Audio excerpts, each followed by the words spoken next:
there should be a little Q&A button that you can press and find a way to ask a question. We will have time for questions after the presentation. Today's speaker is Judy Karangev. Judy is past president of the Michigan League of Women Voters and is currently serving as the advocacy chair and assistant treasurer of the state league. She has served as the executive director of the Michigan Women's Commission and as the executive director of Planned Parenthood Affiliates and Advocates of Michigan. She worked for over 10 years on the Michigan House of Representatives policy staff. Judy has a master's of public administration from Western Michigan University and was inducted into the Michigan Women's Hall of Fame in 2012. So welcome, Judy. We're glad you're here today. Would you please share with us the latest news on bills concerning voting that are being considered by the Michigan legislature, and also about the initiative petition? Thank you, Ann. Thanks for having me to present this program. I'm going to move to my screen so I can show a PowerPoint. And I know I have a lot of information, but hopefully you'll ask questions if you need more help, and everybody can see the PowerPoint now. The League does oppose the voting suppression bills and the proposed initiative, and that's what I'm going to talk about today. It's not moving. I'm not sure why. Okay. And the election in 2020, there's some background information I hope all of you probably already know, but in 2016, President Trump won by almost 11,000 votes in Michigan. However, in 2020, President Biden won by almost 155,000 votes. In 2020, however, we have heard that there was widespread voter fraud and the election was unfair, but only for the presidential race. There have been multiple audits, over 250 in Michigan. There have been court cases and a report by the Michigan Senate Oversight Committee, chaired by Senator Ed McMahon, a Republican from the Upper Peninsula, that affirmed that the election was fair and secure. The Michigan total vote turnout in 2020 was something League members can be very proud of.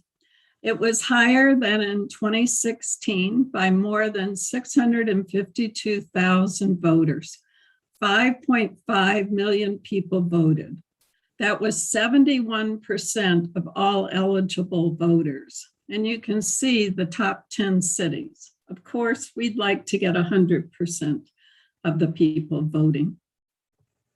Absentee voting was much higher in 2020. And this could be from a number of things, probably especially COVID, but also because in 2018, some of you, including the League, worked to adopt what was called then Promote My Vote, which was a constitutional amendment that changed when you could get an absentee ballot. You no longer now, in the 2020 election, you didn't need a reason.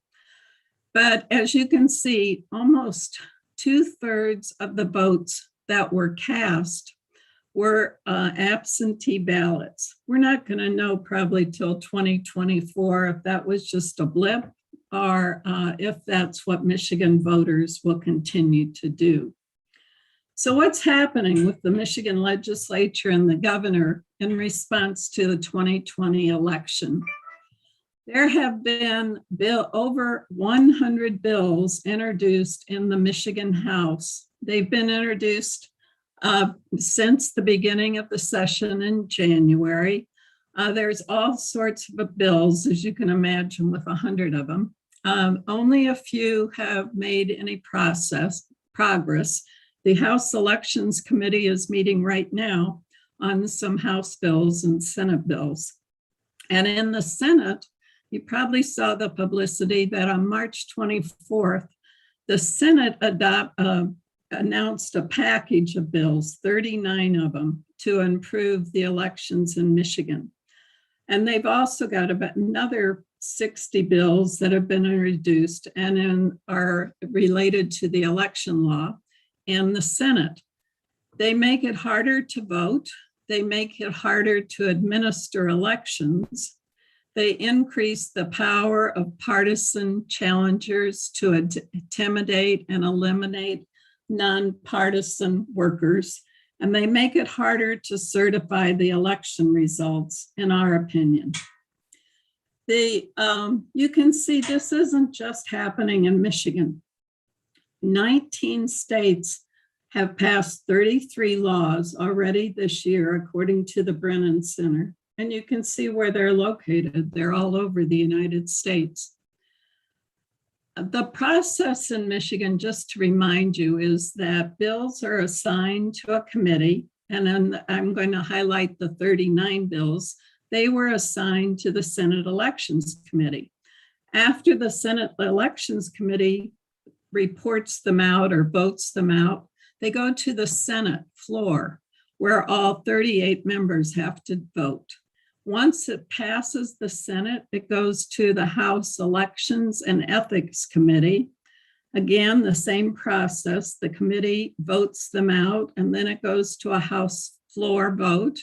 And then if it's passed by the House in the same form that they received it from the Senate, it goes back to the Senate and then to the governor. The governor has an option to veto. And as you can see, if she vetoes, Republicans can try to override the veto by a 2/3 vote. You can see the problem with that the legislature faces right now. There are 38 senators, 20 Republican, 18 Democrats. They need 25 to override. And in the House, there's 110 members, 58 Republicans, 52 Democrats, and they need 73 to override. So getting an override of the governor's veto is a challenge. The current status right now of those 39 bills, they're in a committee chaired by Senator Ruth Johnson. Some of you might remember her. She was Secretary of State for Michigan prior to our current Secretary of State. And then there are other members of the committee, only one Democrat. They started meeting on these bills that were introduced in March, a month after they were introduced, on April 21st. They've taken testimony on all 39 bills. However, most bills are still in the committee. And I've highlighted here the Senate bills, which I refer to on the screen now as SBs, are 273 through 311 and 334. I know you're not going to remember that, but we have a link on our state website where we keep an up-to-date list of these 39 bills, so you can look at them later. Only 8 bills have passed the Senate out of those 39. 2 bills today are on their way to the governor, Senate Bill 303 and 304. The League, as you might remember, does take positions and for and against legislation, and we did take a position on these bills. And in order to do that, we have to have a position that the League has using. We've gotten our positions through a study by our members. The voting rights position, citizens' right to vote, in the national position says protect the right of all citizens to vote and encourage all citizens to vote. And in our state position on election law, it says support uniform ease and accessibility of voting with assurance of accuracy, security, and voter privacy. So that's the positions that the League used to oppose not all of the 39 bills, but most of them.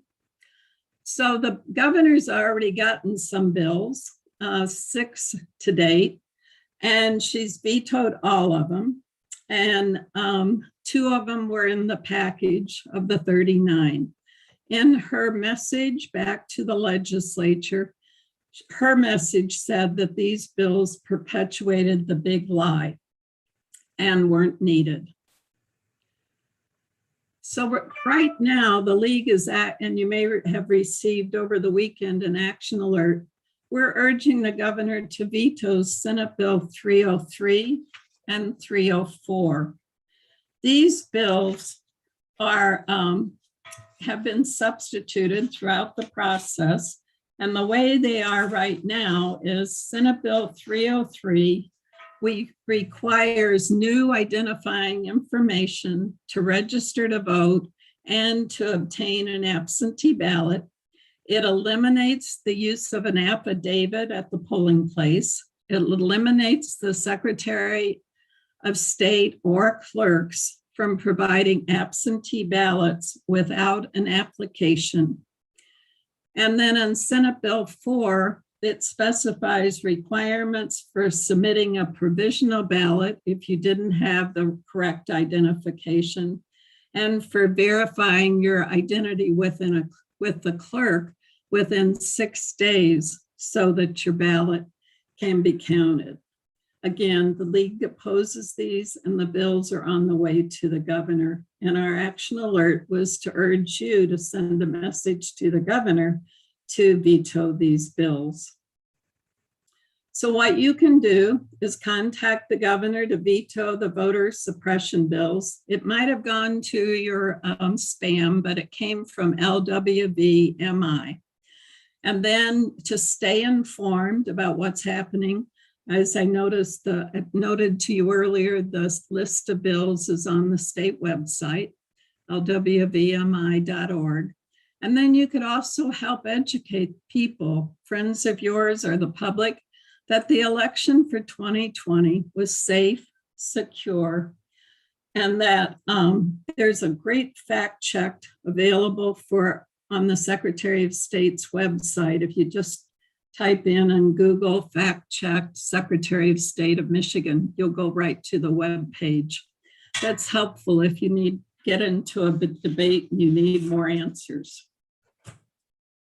So that's where we are with legislation. As you know, and you saw the numbers, a veto override is highly unlikely. So just recently, in the last few weeks, an initiative petition was filed by Secure My Vote in response to the 2020 election. It happened on September 2nd, but they didn't finish the process till later in the month. And the petitions are now being circulated. I don't know if any of you have seen any up north yet. I haven't seen any here in Lansing. A citizen-initiated law is in the Michigan Constitution, and it's a way to pass a law that can circumvent the governor and avoid a vote of the people. According to the Michigan Constitution, it has to be 8% of the total vote for governor in the last election. So this year, that means they need to get 340,047 valid signatures submitted and verified by the Michigan State Board of Canvassers. And then the legislature can enact the law, or if they don't want to, they can place it on the next general election ballot. We've had some initiated laws before, such as the minimum wage and wolf hunting a while back. So here's what's in the Secure My Vote petition. It mandates that people disclose partial Social Security numbers when they're registering to vote. It restricts the options for forms. Whoops, excuse me. Go back. It restricts forms. It restricts options for registered voters to verify the identity. Acceptable forms of photo ID would be a driver's license, a state ID card, a passport, a military ID, a tribal ID, or a student ID issued by a university, junior college, or community college. If not, the voter is given only a provisional ballot. It requires voters applying for an absentee ballot to include their driver's license or state ID number, along with their last 4 digits of a social security number on their application. It prohibits election officials from sending or providing, those are the words used, absentee applications unless asked. It bans charitable contributions, including volunteer time, donated space to help administer elections. It states that drop boxes close at 8 p.m. on election day. That's already the rule. And it mandates offices be open, this is clerk offices, be open from 9 a.m. to 5 p.m. for the 5 weekdays leading up to the election to accept ballots, or this is the word here that's new is or, that drop boxes be available for returning ballots.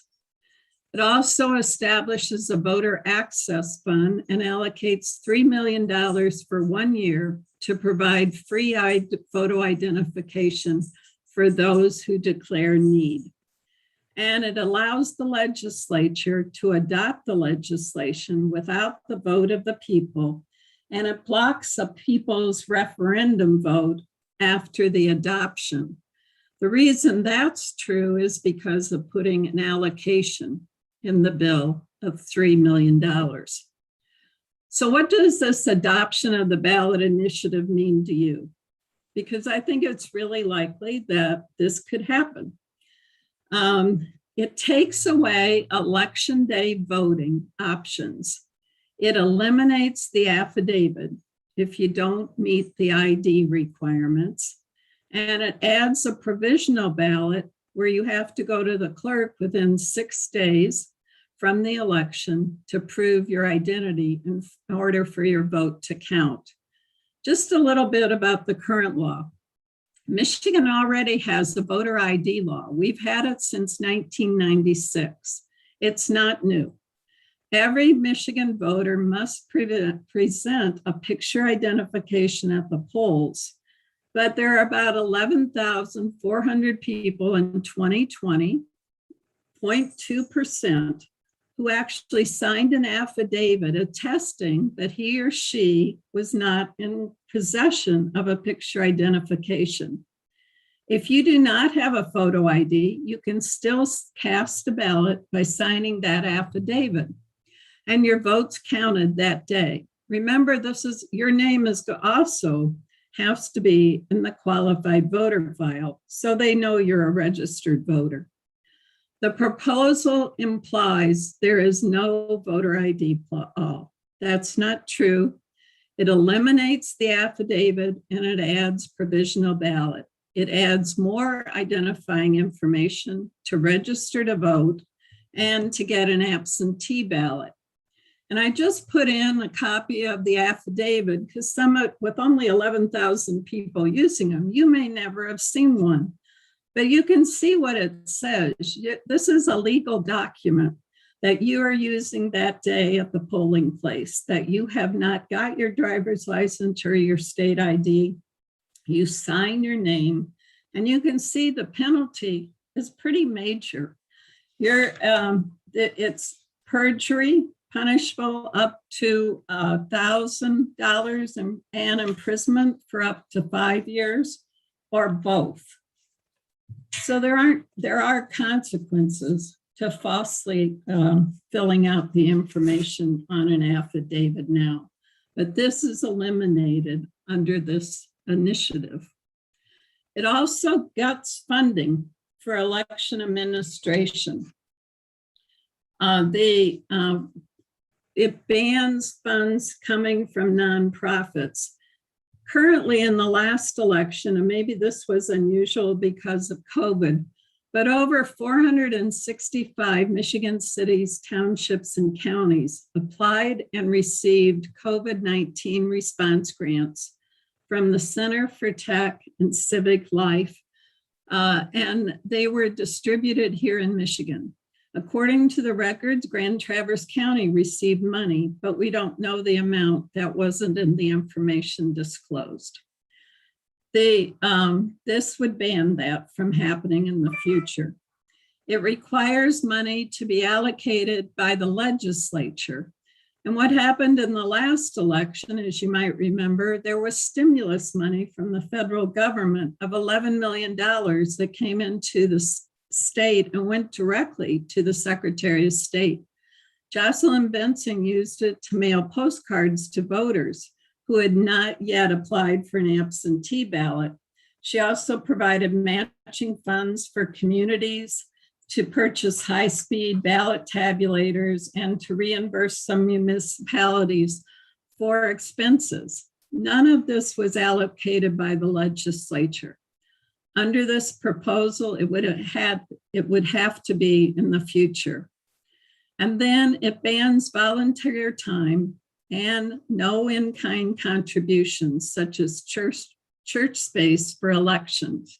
We have no data on how much volunteer time or in-kind contributions were made in the 2020 election. I've been asked what this would mean for the League of Women Voters, and I think it's something that we will have to follow if it does become the law, because most of our local leagues work with our clerks on doing voter registration. Would this be banned or not? I don't know.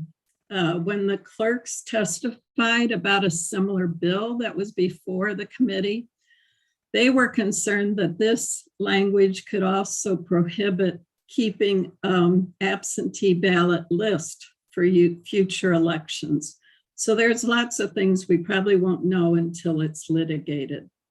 But the proponents do act as if this money is tainted unless it's appropriated through the legislature. Again, it's coming from a nonprofit organization.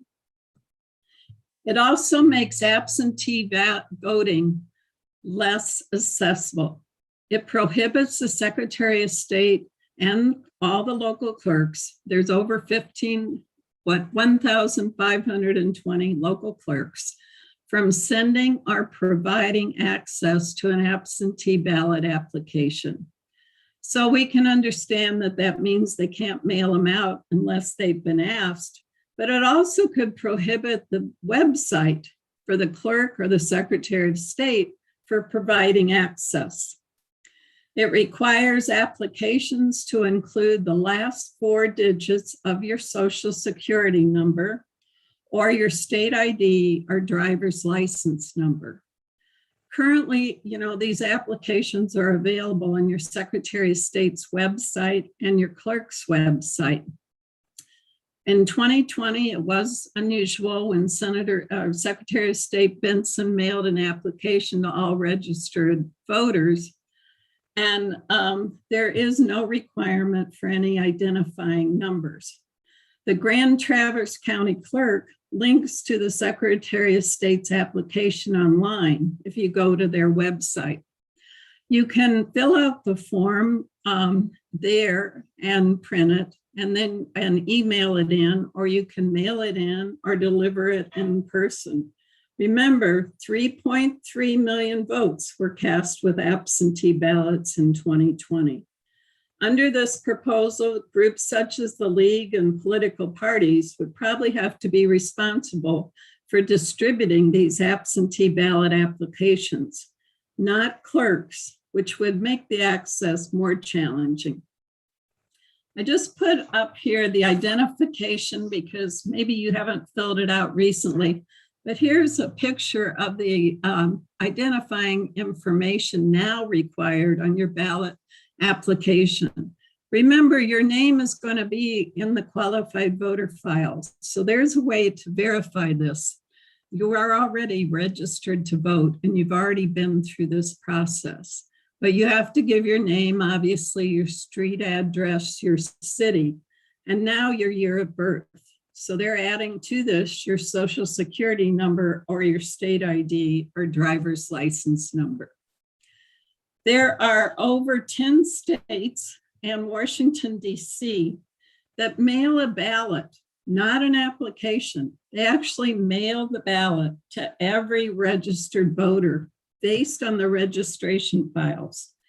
They include California, Colorado, Hawaii, just to name a few. And most of them seem to be out west, and Washington, D.C. and New Jersey.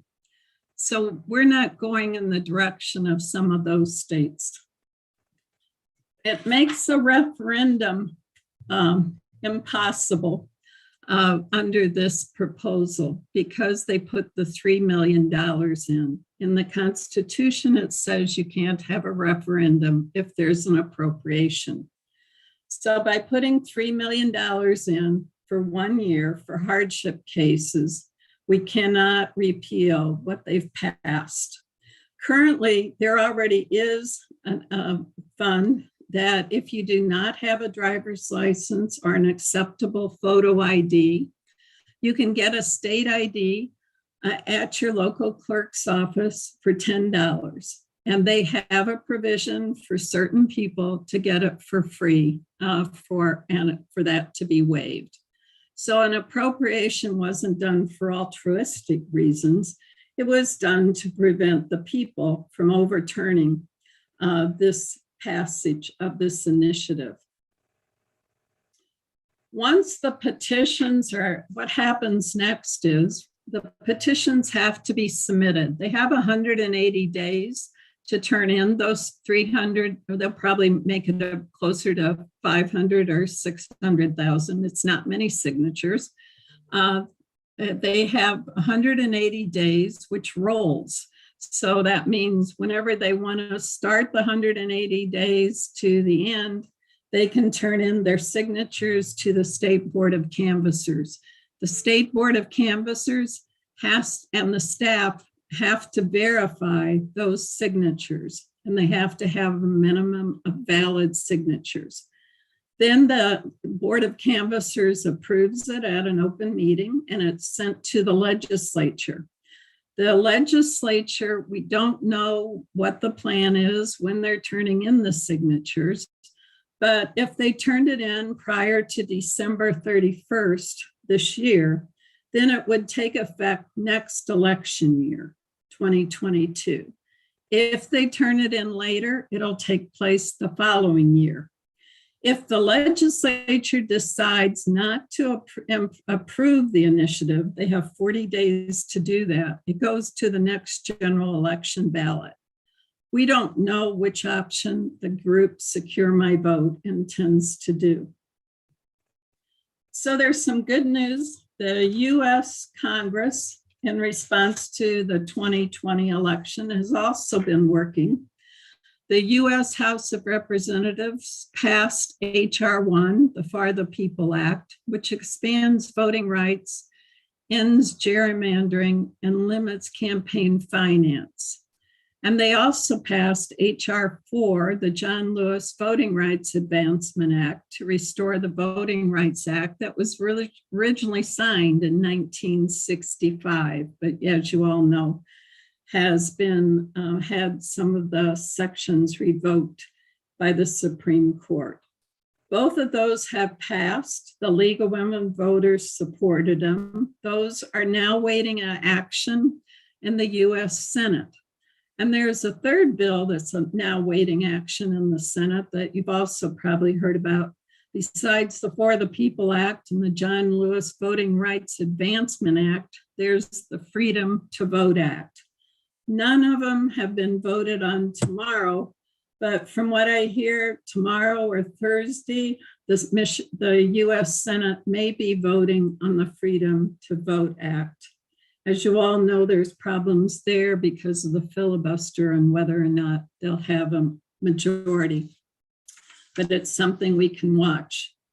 You probably already know whether or not your US representative voted for or against these, but if you don't, you can get information from the clerk's site at the House of Representatives.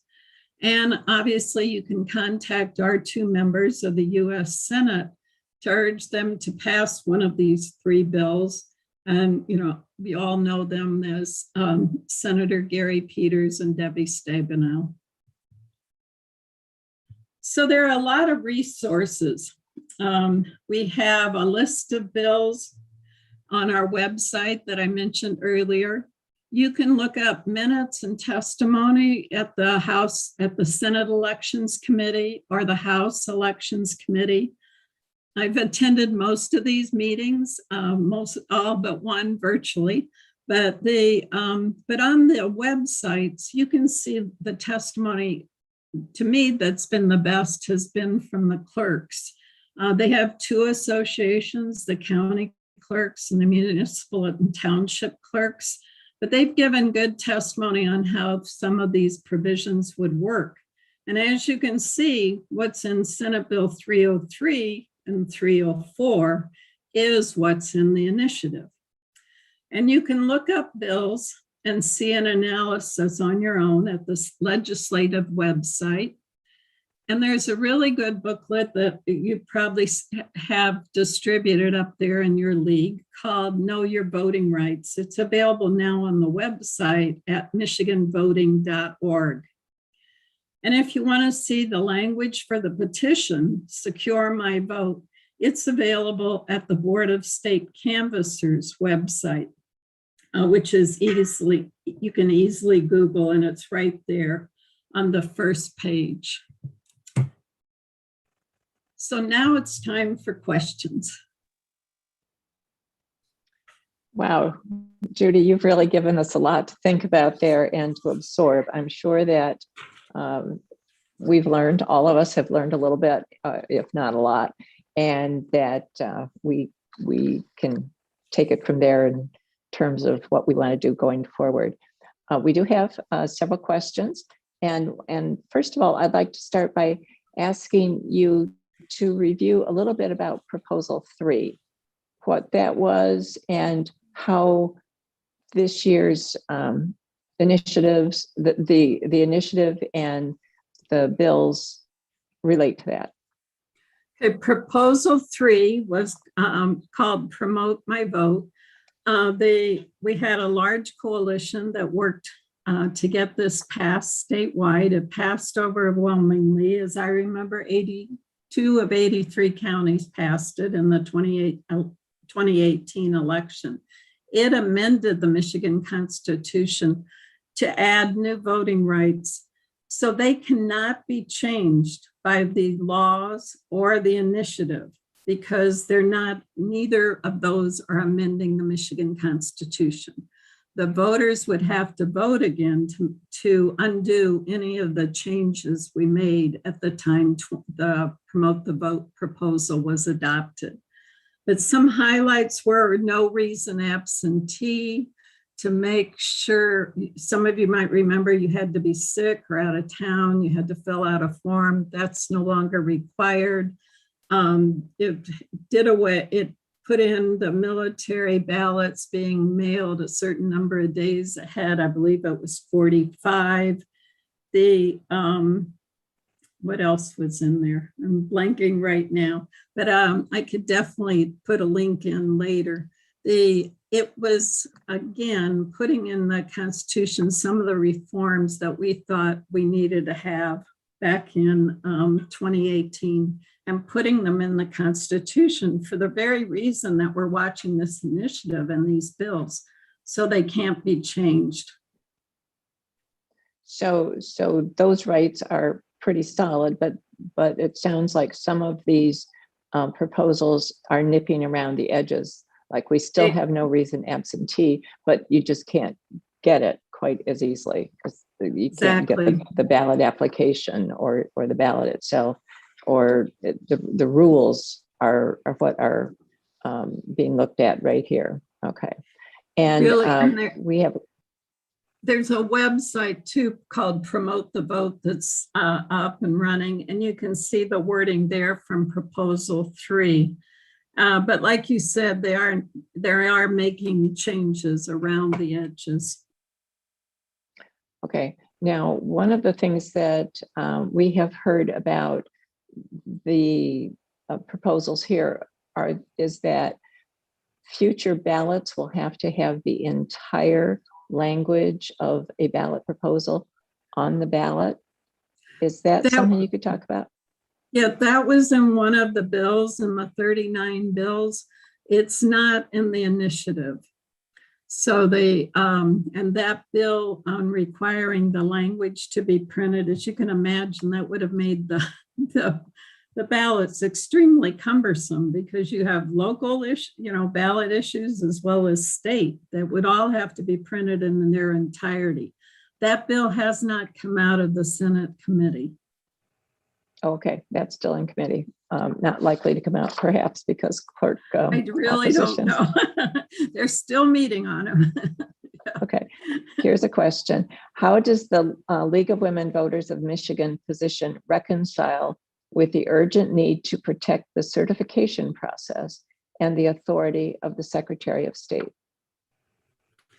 Well, there really haven't been any bills on the certification process that I can think of that we've taken a position for or against. The initiative doesn't change that process. As you all know, after the Secretary of State, the results go to the State Board of Canvassers. And that you can look at their website easily, but there are two members from each major political party that actually make the decision about the certification of the election. You also have county board of canvassers that determine the results locally. And the way the county, it's really important for you all to watch what happens with these people, because they're not elected. County board of canvassers are actually appointed by your county commission. And each political party, the two major parties, give a list of 3 people to the Board of Canvassers, and the Board of Canvassers select 2 out of those 3 to serve as your county Board of Canvassers. And do these bills that we are looking at, or the initiative, do they affect the operations or authority of either the state or local boards? No. Okay, but the only way to be eligible to be on the Board of Canvassers really is to go through one of the 2 major political parties. Have your name submitted, right? And be recommended. Okay, interesting. It's not a very, the process isn't very open. I mean, it's not closed either, but it's not we really can't recall these people as a voter. They're not elected. Now, of what we talked about today, could any of these bills, if they become law, be superseded if if Congress makes new laws about voting? What happens in that case? That is the intent of the federal legislation.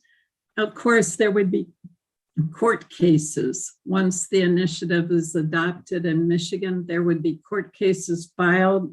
I'm sure whether or not the federal legislation passes, but the intent of adopting a federal standard is to deal with those 19 states that have passed 33 bills that, in our mind as the League of Women Voters, suppress the vote. Okay. Back to the question. I'm going to be jumping around here because that's the way the questions come in. But a question about signatures on the Citizens Initiative. How are okay, so those have to be verified, and there's a whole process for doing that after the initiative signatures are submitted.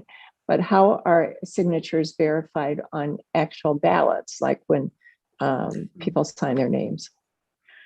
There were just rules adopted by the Secretary of State that go through what's required to verify a signature on an absentee ballot.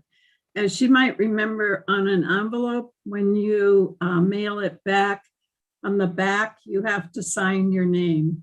And it's my understanding that each clerk's office, remember, again, we're dealing with, over 1,500 local clerks. So there's probably not as much uniformity as we would all expect. But the new rules give them guidance on that. They're supposed to look at the signature on file when you registered to vote and see if it matches. They do, make exceptions. My voter registration would be over 30 years old. That my signature could have changed, but usually they say they can verify your capital letters, for example, on your first name and your last name. But again, it's not a science. This is up to the clerk to make that decision.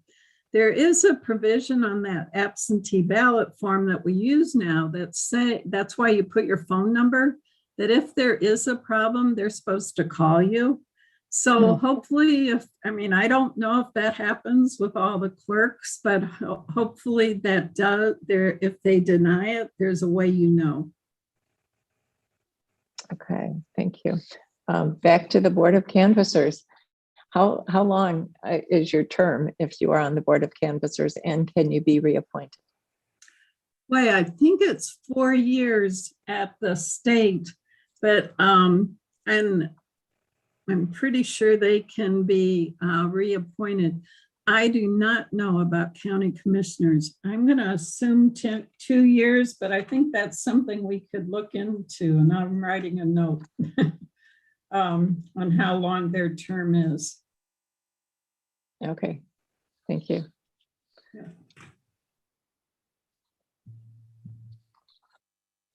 Question, it seems that Senate Bill 296 makes it harder to certify results in larger counties, many with higher populations of constituents with a variety of ethnicities. And how does that make it harder? Well, Senate Bill 296 hasn't moved, so I don't have enough information without going back and reading the bill. It's been too complicated to keep track of them all. But again, this hasn't moved. The goal there, when there were hearings that I thought was really helpful for me to understand more about it, was to put giving challengers more responsibility and power to challenge what was happening during that process. They mentioned at the committee hearing, there could be 50 people standing behind one of these workers and who are working to certify the election, and they would all be under this bill eligible.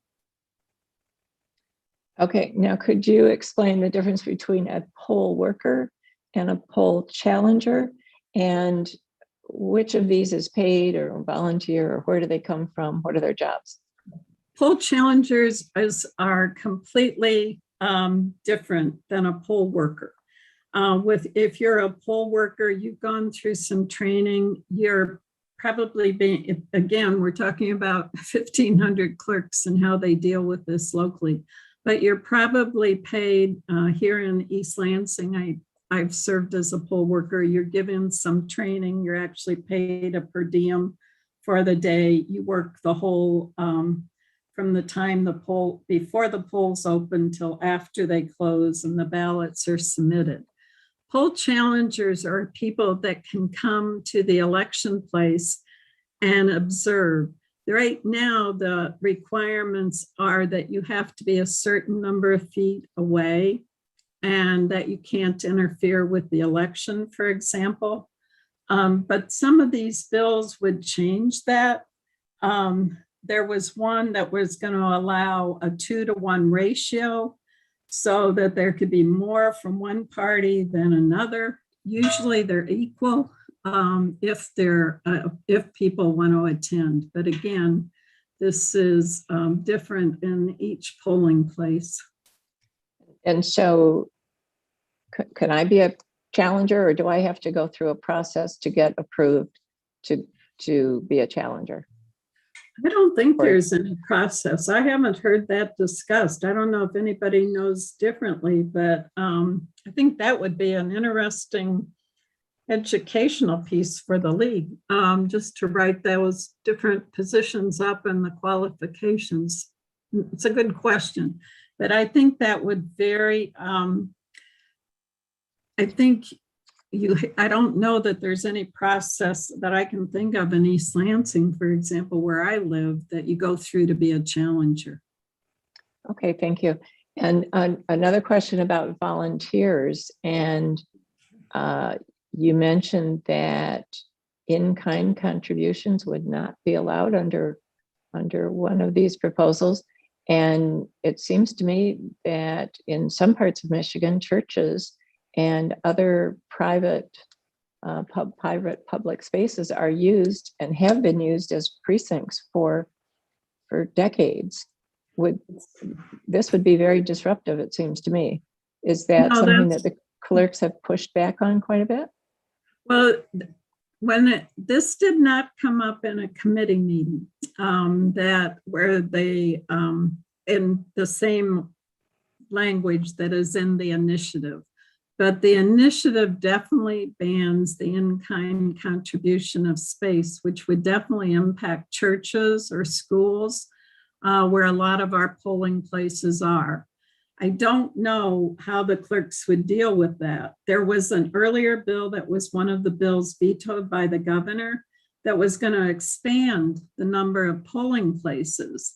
And she vetoed that because they did some of the places that they listed, probably there was no requirement that they be accessible or open to the public, like a country club.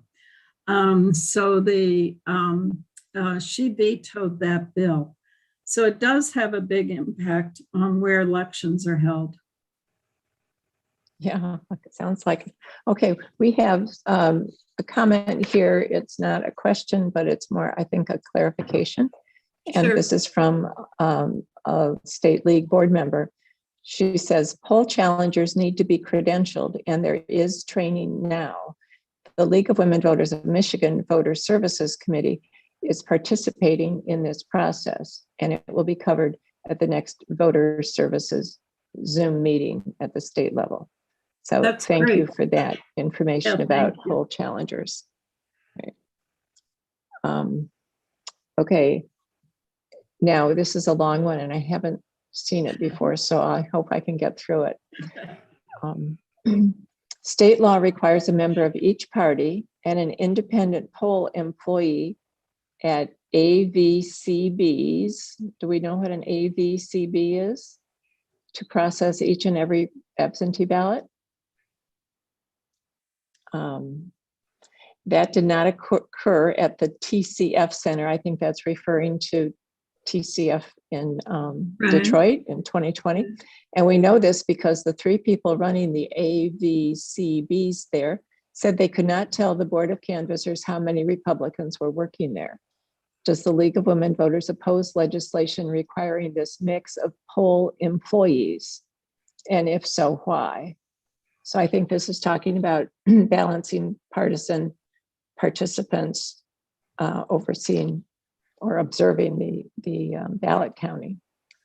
Our advocacy committee hasn't reviewed a bill like that, so I don't know what our position would be or if we would have one.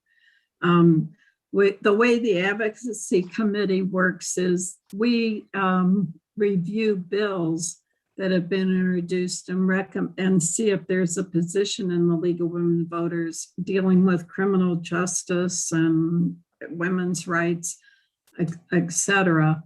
And then take a position based on that and recommend it to the state board for their approval. Got it. Okay, thank you, Judy. A clarification from the questioner who says AVCB is absentee voter counting boards. Board. And that's yeah. what we watched on television last November and December, I believe. Okay. I think let's see what. I would Just Go ahead. on that question, recommend that the writer look at, or others, look at the report done by Senator Ed McMahon with the Senate Oversight Committee, because that committee was the one who took all the testimony from people all over the state that thought there was voter fraud. And he investigated that and has responses. And I don't know if that's one's in the report, but it might be worth checking there. Okay, good idea. Another question, are there any proposals either in the initiative or the legislative bills that the League does support? There are, I'd have to look at my list real quickly. There are bills, and you have to remember that bills going through the process change. So sometimes a bill, when it's introduced, can look one way, and then it can be substituted and we can no longer support it. But right now on our list, I'm looking at it, that's on the state's website. We supported a bill, Senate Bill 274, that was introduced by Senator Johnson that would allow pre-registration for those 16 to 17 and a half year olds. You can, all of you would understand why we would support that. And then we supported the Senate Bill 300, which would have allowed for early voting. These bills haven't gone anywhere, but they're in the list. It would have allowed for polls to actually open on the Saturday before the election. We supported that. We supported Senate Bill 303, that would have required training for clerks. They already are required to get training, but some of them don't. This would post information on the website if they have not completed the training. We supported that. It hasn't gone anywhere. We've supported a bill in concept that's, I believe, up tomorrow in the Senate committee that would establish signature verification rules. I don't know what's going to happen tomorrow in that hearing. They've had one hearing in May and they didn't report it out. But again, the Secretary of State's drafted new rules on that. And we supported the concept of allowing absentee ballots to be returned electronically from the military. But we were concerned because it didn't give the same option to dependents or other people that are living overseas. So there are some bills in that process that we did support. And of course, we are monitoring what happens with substitutes to see if our position is still valid. Right. So now I think you said that the governor vetoed SB 303 and 304. Is that right? Oh, No, those are the ones coming up today. Well, they're on their way to her. Okay. She has a period of time, I believe it's 14 days, but boy, I'm not trusting my memory right now, to decide whether to veto or not. And they have to be sent to her. Thank you for clarifying. Another question, and this is kind of a follow-up from what you just said, I believe, about pre-registering young potential voters.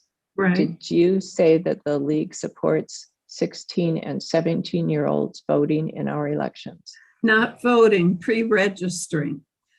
Some of you might remember if you've gone to register at high schools like we do around here, they can pre-register now if they're going to be 18 by the time of the next election.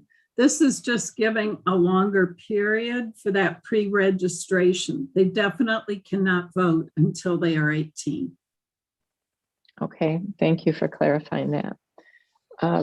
This is a question about ballot language, and somebody says that since one of the bills bans the Secretary of State and clerks from putting the ballot language on their websites, could the league put the ballot language on its website? And so first of all, is that correct that there's a bill that says the Secretary of State could not do this?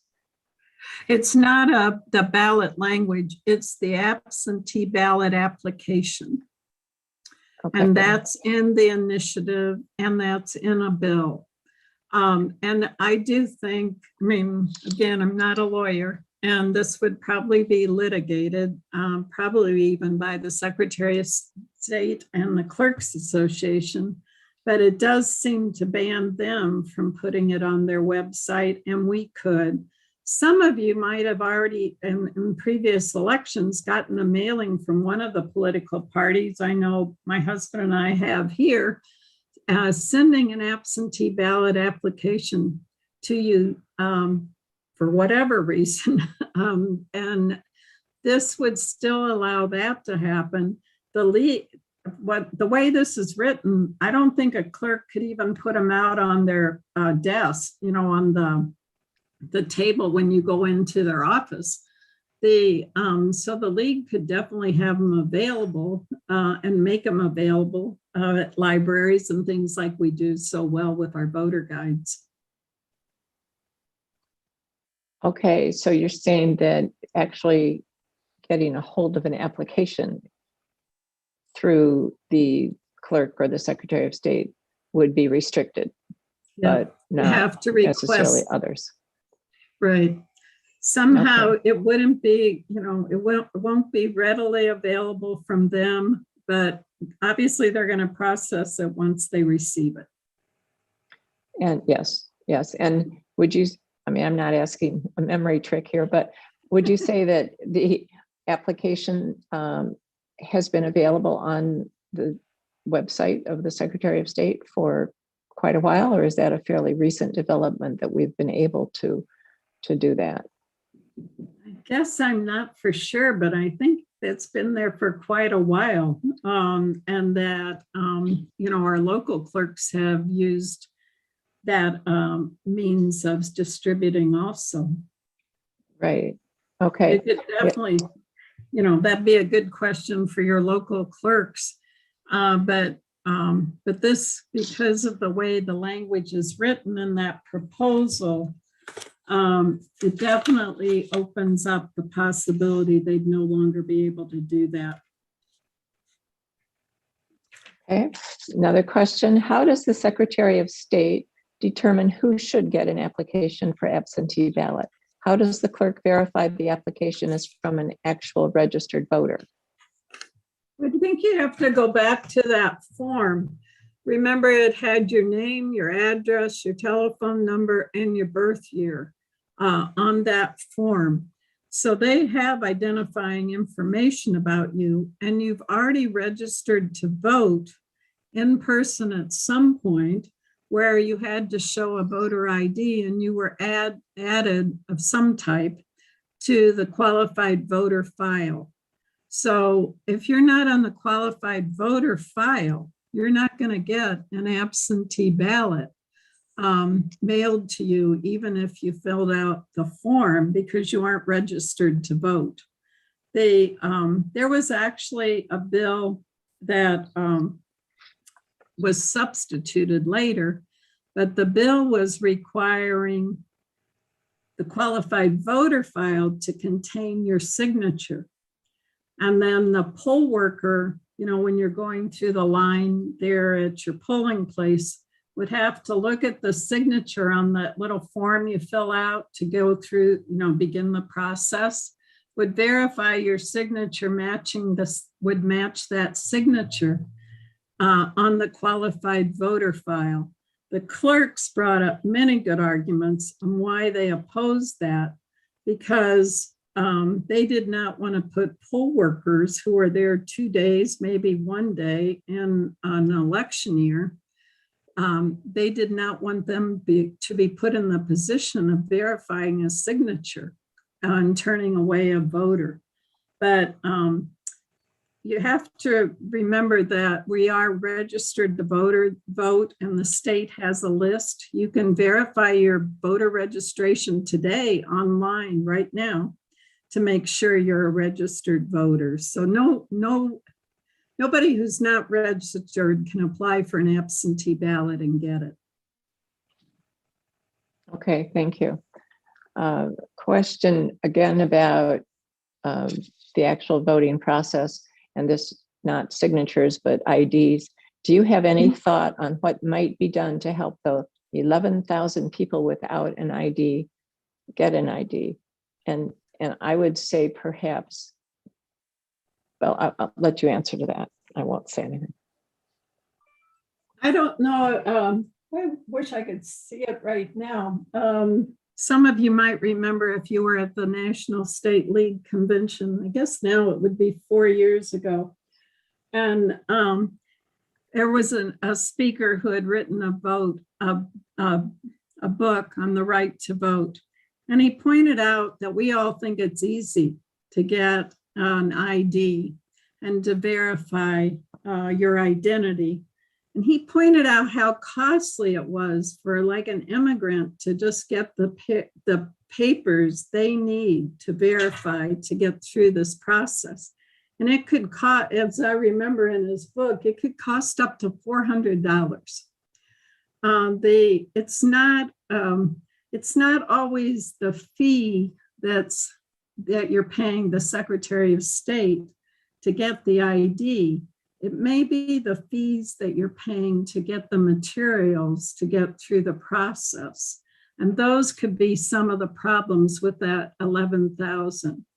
But frankly, I also know people in East Lansing that show up intentionally without a photo ID because they want to make sure they're testing the system and that the law is being properly administered in their local election place. So there could be a variety of reasons for those 11,000.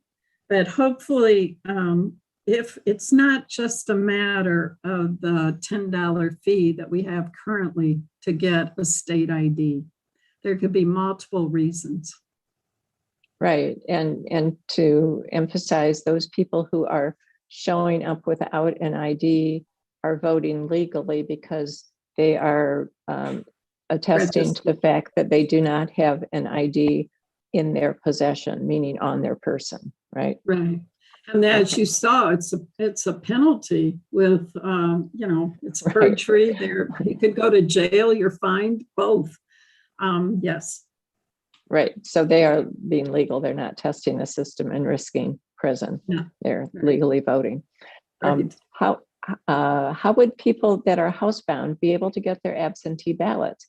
Would this also affect if you had registered to receive an absentee ballot registration automatically for each election? I've checked that with a couple of lawyers because the County Clerk Association said this initiative might do away with them maintaining that permanent absentee ballot list. But I've also heard that other lawyers don't agree with that. So I don't know the answer. It's certainly not explained in the initiative one way or the other. Would have to see. But I think I missed the first part of that question, didn't I, Ann? Just about housebound individuals, people who can't go out. Right. Again, I think it'd be up to the nonprofit organizations and the political parties to help distribute those absentee ballot applications. Remember, it's not the ballot, it's the application. Right.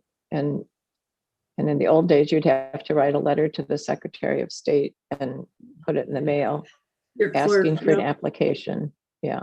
Or to your clerk, right. Yeah. We have a comment here, and this has to do with the whole application and absentee ballot process. And I think it kind of goes back to what you were saying about how anybody could apply for an absentee ballot, but that doesn't necessarily mean that it will be accepted, right? Right. And this, it's a long statement, but I'll read it because I think if this did happen, it's a serious consideration. We received 2 unsolicited absentee ballot applications for the original owner of our home, who built it as a vacation home and never lived there. He's never voted in this county and hadn't owned this home for 20 years. He was the original owner. And this person is concerned that absentee ballots were being sent to people who did not even live at the address. Remember, it wasn't an absentee ballot, it was an application. And evidently in the mailing that I mentioned that was done with the COVID money in 2020 by Secretary of State Benson, when they mailed it out, according to the qualified voter file, those people are still registered in Michigan. They may have moved 20 years ago and they've never taken their name off the list or said they're in another state. So they would have received an application. But again, the Secretary of State, as well as I know Ruth Johnson as chair of the Senate Elections Committee, asked for people to mail those to them because they were concerned that people were going to file those applications fraudulently. There's no evidence that that happened. Okay, thank you. And then this question is about fraud. Specifically, I've read that the 2020 election was the most secure election in US history. Is there any evidence of fraud occurring in the 2020 election in Michigan that would have affected the outcome? Well, I'm not one that can review the election, but with all of the audits that were done here in the state, that was also under the Promote the Vote ballot proposal that we required audits to be done. There has been no evidence of voter fraud. And that is what the report done by Senator McBroom also says.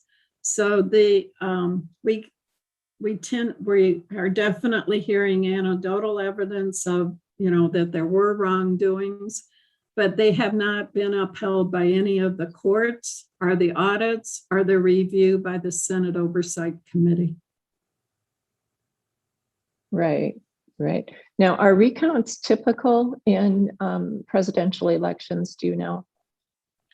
I don't know. Do they happen very often? I know if I remember correctly, in the 2016 election, can't remember her name, that ran as, was it a libertarian? There was a woman who ran for president, Jill, I'm blanking. Anyway, she asked for a recount in Michigan, and in order to get one, as I remember, a certain amount of money had to be paid and some demonstration for a need, and it was done. Okay, and as I recall, if the vote is within a certain percentage or number, Right. then it's automatic, or the state That's pays true. for it, and that in other circumstances, which I can't describe, it's up to the challenger, the person challenging the election, to What's it? to Jill pay for it. Is that Stein, right? I think her name was Jill Stein, got one here in Michigan on the presidential election in 2016. And right, there is that, if it's very close, it's automatic. Right. Now, again, a question back to I believe this question is about the affidavit, which one can sign if the voter does not have an ID in possession. And the question is, of those people, do you know if anyone has been prosecuted for making a false statement? I know that there was just recently, I believe, 5 individuals that are being prosecuted by our Attorney General dealing with elections. And one of those cases dealt with 2020. But I don't know if it was the problem with the affidavit or if it was something else. But that's the only case I've heard of in the 2020 election. It was just in the paper, I believe, last week. Okay, and that was in Michigan. Yeah, with Dana Nessel, our Attorney General. Right. So do you know if you've already stated that the proposal 3 constitutional amendment is not touched, of course, but question about if the window of opportunity for getting an absentee ballot or returning it or turning in your application, any of those rules are proposed to be changed? No, I don't know of any changes there. That's in our constitutional amendment. I believe it was 45 days prior to election. And then, you can turn them in through election day at 8 p.m. That was all in proposal 3. So again, those are in the Constitution, so they can't change them with a bill. Okay, that sounds good. Thank you. Looking here to see what we have in the way of other questions. It seems like there was quite a bit of concern about absentee ballots and how that has become an important feature over the years. I think we have one more. Okay.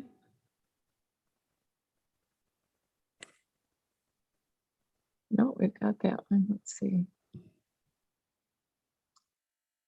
Well, I'm sure that we could pepper people with details for quiz on all these bills and it's hard to carry it all in our head.